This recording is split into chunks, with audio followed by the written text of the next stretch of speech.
উখিয়ায় আমনের বাম্পার ফলন হয়েছে, আর তাতেই কৃষকের মুখে ফুটেছে হাসি।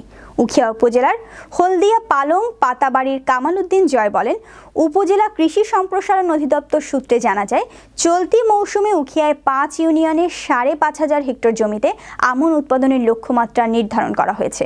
উপজেলা কৃষি কর্মকর্তা বলেন, অনেক চড়াই উতরাই পেরিয়ে অবশেষে আমন ধানে পাক ধরেছে।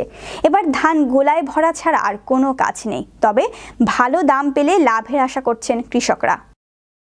মাননীয় প্রধানমন্ত্রীর স্মার্ট বাংলাদেশ করার উদ্যোগে আমাদের কৃষক ভাইয়েরা যে ধরনের ভূমিকা রেখেছে, তারই ধারাবাহিকতায় আমাদের উখিয়া উপজেলার হলদিয়া পালং ইউনিয়নের পাতাবাড়ি জয়পাড়ার কৃষকদের আমেজ অন্যরকম দেখা যাচ্ছে।